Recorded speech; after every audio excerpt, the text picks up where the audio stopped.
Okay so welcome. मैं Maqsood teacher trainer and motivational speaker आप सभी का रेहान कोचिंग सेंटर के ऑफिशियल चैनल पे स्वागत करता हूं। आज के इस वीडियो में, आज के इस क्लास में हम लोग आज से शुरू करने वाले हैं बिहार बोर्ड 10th क्लास के लिए फिजिक्स लेसन नंबर 1 प्रकाश का परावर्तन, जो सभी क्वेश्चन वीवीआई होंगे और ऑब्जेक्टिव होंगे।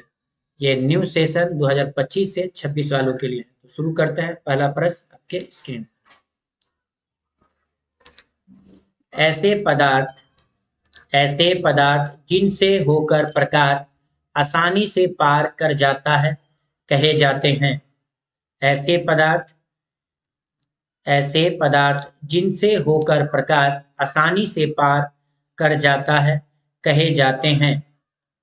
तो इसका आंसर हो जाएगा ऑप्शन नंबर क, पारदर्शी पदार्थ। पारदर्शी पदार्थ, ऐसे पदार्थ जिनसे होकर प्रकाश आसानी से पार कर जाता है कहे जाते हैं पारदर्शी पदार्थ। ऑप्शन नंबर क। अगला प्रश्न है, परावर्तन का कोण होता है। परावर्तन का कोण होता है। तो इसका आंसर हो जाएगा ऑप्शन नंबर घ, परावर्तित किरण और आपतन बिंदु पर खींचे गए अभिलंब के बीच का कोण।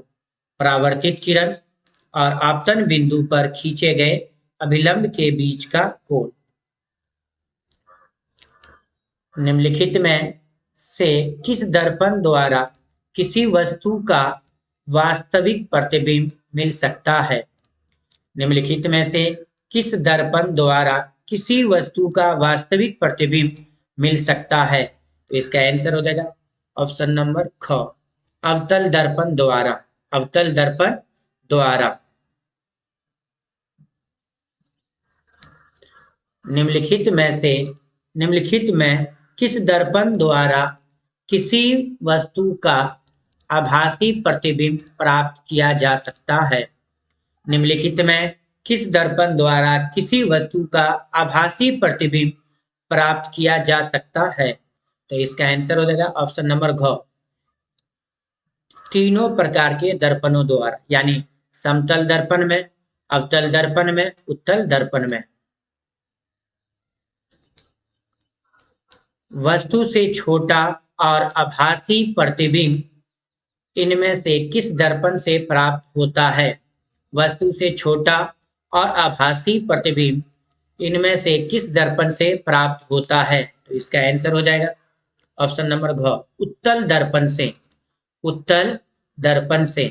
अगला प्रश्न है, निम्नलिखित में किसके द्वारा एक बिंदु स्रोत से समांतर किरण पुंज मिल सकता है।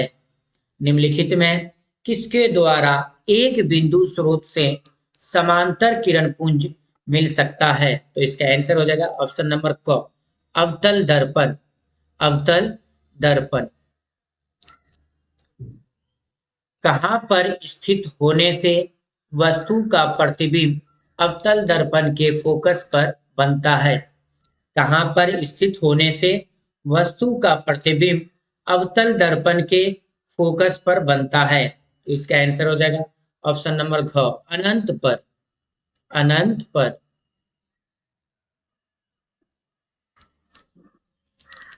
अवतल दर्पण की फोकस दूरी उसकी वक्रता त्रिज्या की। अवतल दर्पण की फोकस दूरी उसकी वक्रता त्रिज्या की। तो इसका आंसर हो जाएगा आधी होती है। आधी होती है। अवतल दर्पण की फोकस दूरी उसकी वक्रता त्रिज्या की आधी होती है। एक अवतल दर्पण में वस्तु यानी बिंब की स्थिति फोकस और ध्रुव के बीच हो तो प्राप्त प्रतिबिंब होगा। एक अवतल दर्पण में वस्तु की स्थिति फोकस और ध्रुव के बीच हो तो प्राप्त प्रतिबिंब होगा। तो इसका आंसर हो जाएगा ऑप्शन नंबर ग, आभासी यानी काल्पनिक और बड़ा। आभासी का दूसरा नाम काल्पनिक। आभासी और बड़ा। किसी अवतल दर्पण द्वारा आभासी यानी काल्पनिक सीधा और आवर्धित प्रतिबिंब तब बनता है जब वस्तु की स्थिति होती है। किसी अवतल दर्पण द्वारा आभासी, सीधा और आवर्धित प्रतिबिंब तब बनता है जब वस्तु की स्थिति होती है। तो इसका आंसर हो जाएगा ऑप्शन नंबर घ, दर्पण के ध्रुव और उसके फोकस के बीच। दर्पण के ध्रुव और उसके फोकस के बीच। अगला क्वेश्चन है, मोटर गाड़ी के चालक के सामने लगा रहता है। मोटर गाड़ी के चालक के सामने लगा रहता है। तो इसका आंसर हो जाएगा ऑप्शन नंबर ख, उत्तल दर्पण। मोटर गाड़ी के चालक के सामने लगा रहता है उत्तल दर्पण। उत्तल दर्पण द्वारा बना प्रतिबिंब होता है। उत्तल दर्पण द्वारा बना प्रतिबिंब होता है। तो इसका आंसर हो जाएगा ऑप्शन नंबर ख, काल्पनिक और सीधा। काल्पनिक और सीधा। उत्तल दर्पण द्वारा बना प्रतिबिंब होता है। उत्तल दर्पण द्वारा बना प्रतिबिंब होता है। तो इसका आंसर हो जाएगा ऑप्शन नंबर क, हमेशा सीधा। हमेशा सीधा। उत्तल दर्पण द्वारा बना प्रतिबिंब होता है हमेशा सीधा। एक दर्पण से किसी भी दूरी पर रखी एक वस्तु का सीधा प्रतिबिंब ही प्राप्त होता है दर्पण हो सकता है।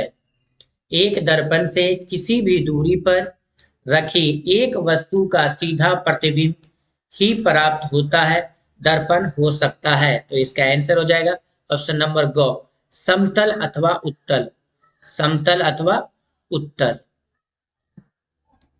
संबंध F बराबर R/2 सतह है। संबंध F बराबर R/2 सतह है। तो इसका आंसर हो जाएगा ऑप्शन नंबर ग, उत्तल तथा अवतल दोनों प्रकार के दर्पणों के लिए। उत्तल तथा अवतल दोनों प्रकार के दर्पणों के लिए।